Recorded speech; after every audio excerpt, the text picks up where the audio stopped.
This is Malbork Castle in Poland, also known as Marienburg, created by the Teutonic Knights in the 1200s. One of the largest castles, perhaps the largest in the world. I always wanted to come here, and I'm going to go on an extensive hike to get to know the castle. It's huge. Of course, in the past you had water here. So this is the first line of defense, several lines of defense in this castle. This castle was never conquered. It was eventually sold. The Teutonic Knights sold it to Poland, but never conquered. And here it would be more water, another line of defense. We're gonna go over the bridge over there to get inside, but look at the scale of this castle. It's huge. You can easily imagine it's the biggest in the world. It's the biggest brick castle for sure, but they also believe it's the biggest by land area.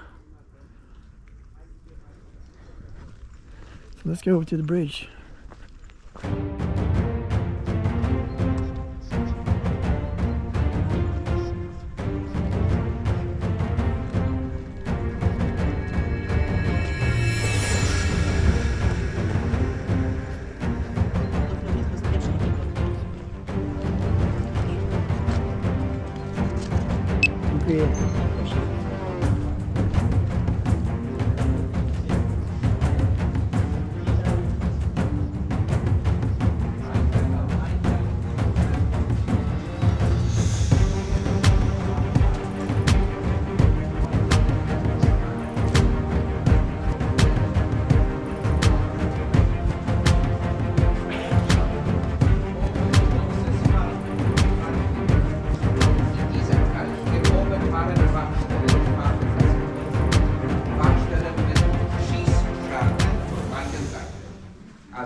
This is where they try to trap invaders, behind the gates and between the gates, and then they can shoot from up there.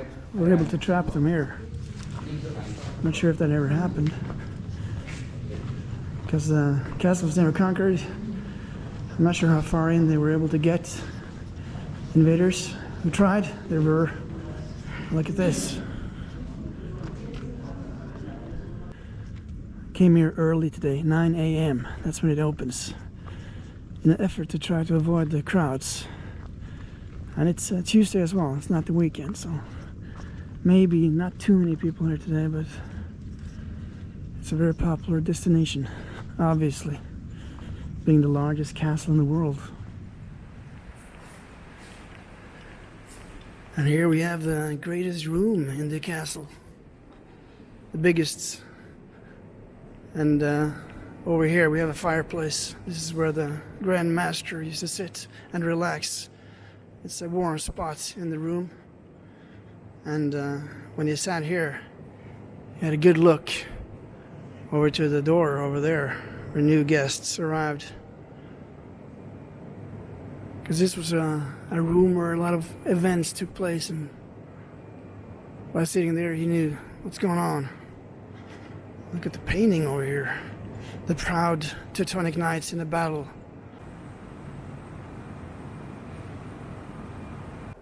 Unfortunately, during World War II, the Soviet Union, the Red Army, destroyed a lot of this castle.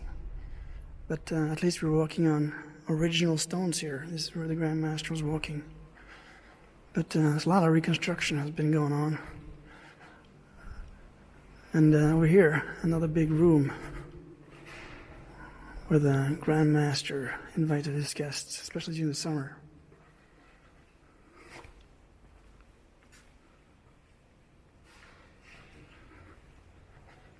Not quite as big as the room back there.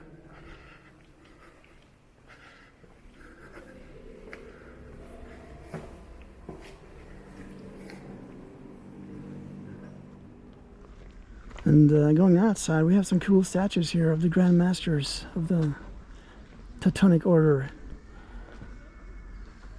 And believe it or not, there's still a Grand Master. His name is Frank Bayard. He lives in Vienna. He's a Catholic priest. So this organization is alive and well. They're just doing charity work. They don't own land anymore. They're not going on crusades anymore, but they still exist and has continuously since the 1100s, end of 1100s. This Teutonic order was founded as a military society in 1190 in the Holy Land during the important crusades going on down there. And the members are known as Teutonic Knights. Germans knew them by another name though. Orden der Brüder vom Deutschen Haus, der Heiligen Maria in Jerusalem. Maria, the mother of Jesus, was very important to these people. Very important. The Crusades in the Holy Land didn't work out so well, so they went north. Tried to Christianize the pagans up here in the Baltics. And that went very well. Did very well for themselves up here. They won land, they won riches. So that was a good idea. And this amazing castle was constructed from the late 1200s until finished in the early 1400s.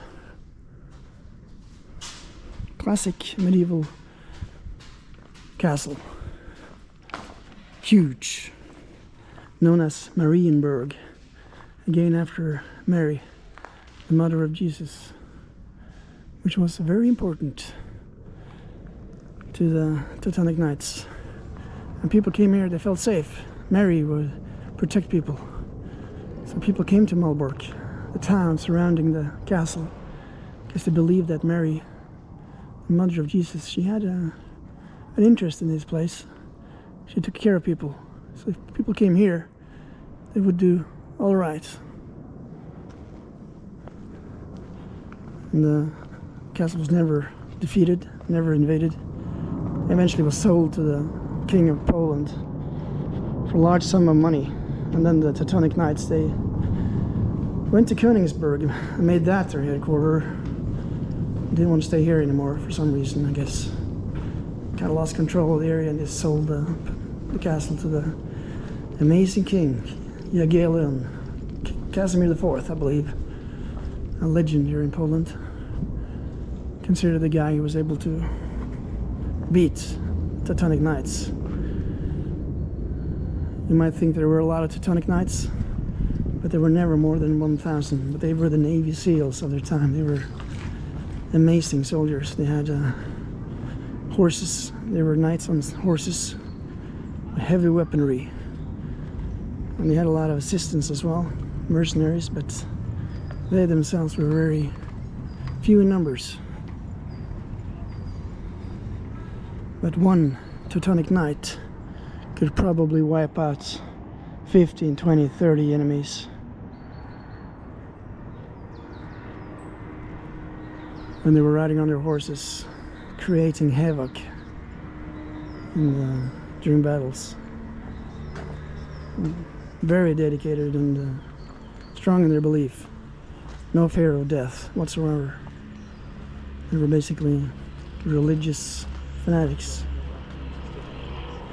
Monks, as well as soldiers.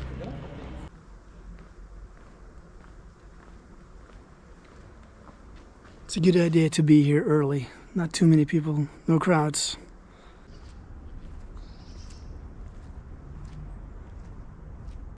And here you can really see the old bricks and new bricks, a combination, because the castle was restored after World War II when the Russians blew it up.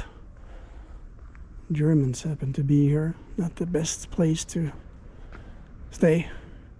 They probably should have left the castle, and probably the Russians should have avoided blowing it up, but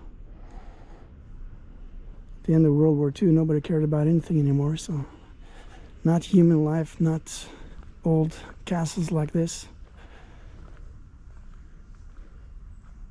But what a shame to do something like that, blow up an old castle like this. But the Poles did a great job of bringing it back to life, and lots of original bricks here with the new. It's a great job they did. Tombstones of dead Teutonic Knights.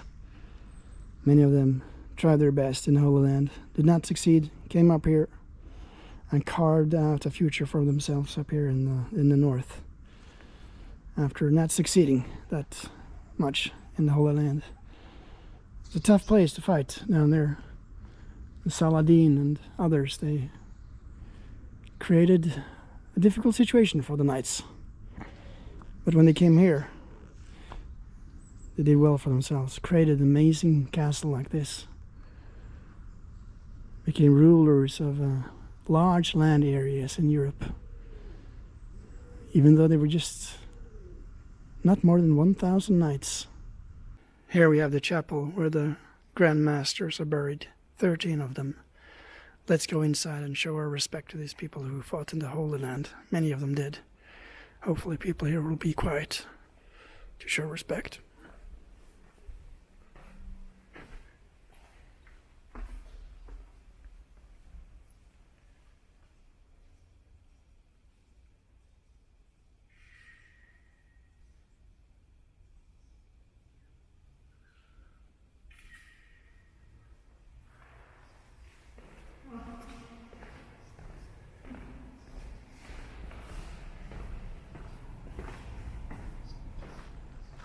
And this is the rose garden of the Grand Master. He enjoyed himself here. And during the High Middle Ages, the temperatures in Europe were quite high. Probably quite a bit higher than today. Created optimal conditions to create gardens like this. And he certainly enjoyed here, between battles, spending some time in the garden. He's a peaceful man, most of them, after all. Let's continue on this tour. It's so big, you know, you can spend an entire day walking around here. It's like a city.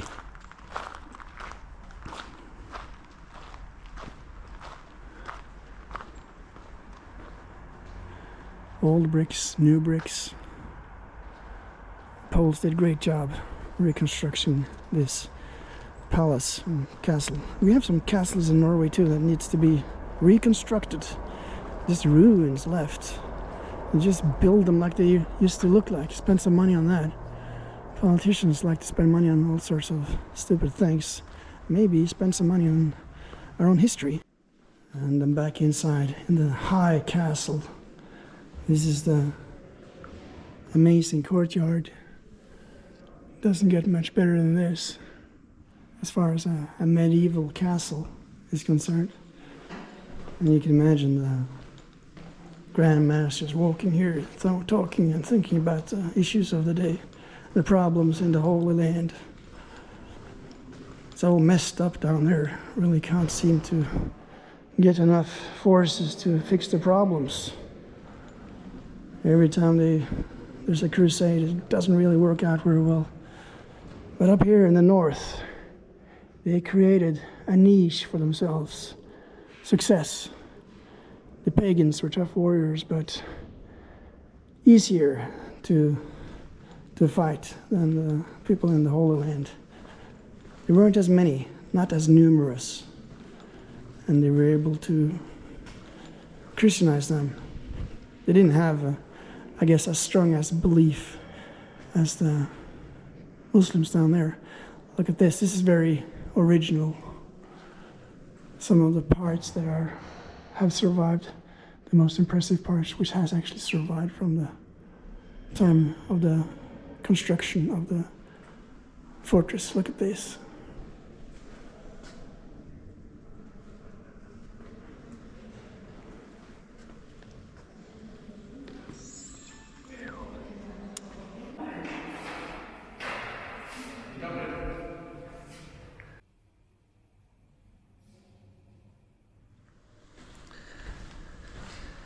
I think that if we look outside one of the windows, could be a great view. I'm not sure. Let's check it out. There's a window here. Let's see if it's a nice view.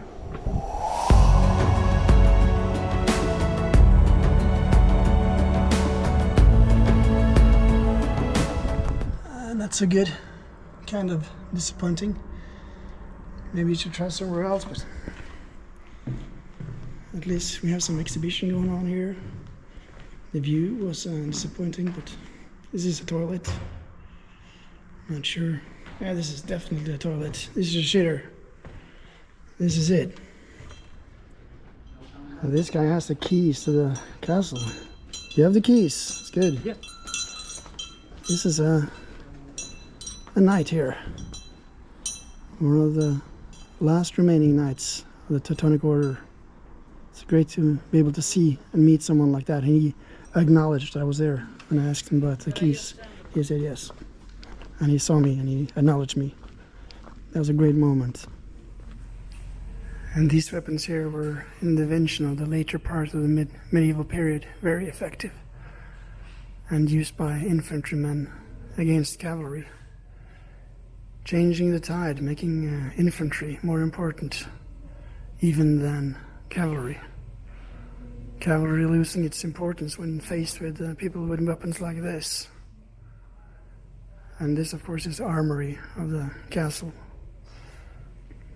We have an impressive collection of all sorts of weapons from different periods.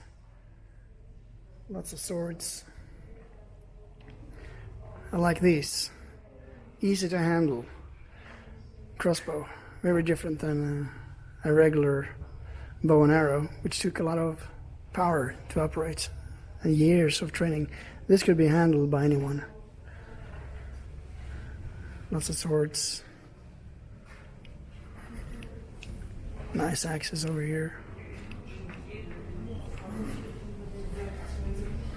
Yeah, I'd love to live back then. And to imagine being in battle, fighting with weapons like this against your enemy. What a feeling when you tower above your enemy and just go to war against these people. I really miss that period. Unfortunately, I wasn't alive back then. Although I speculate that perhaps I was a Grand Master of the Teutonic Order in a former life. It's quite possible I was. I have a feeling about that. I fought many battles and always very brave. Here you can see a video. Some of my ancestors. Perhaps I was one of those people in charge back then. And look up there, a tall statue of Mary, Mother of Jesus, which was such an important person for the Teutonic Knights. They just loved her. And that's not the only statue of her in the castle. And people in the area too loved to come here and look at it. Felt safe around her.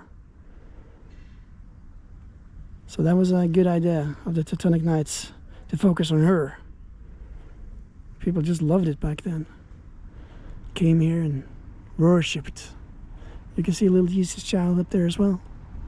It's a tall statue, 8 meters tall.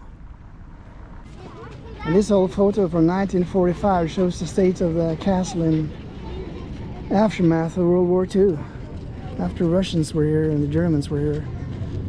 They had no business here fighting. And this was the result of what they did. Thankfully, the Polish people have restored the castle to its former glory. It wasn't totally destroyed, but did not look very good. But thankfully, they did a great job. Look at the old bricks and the new bricks side by side there.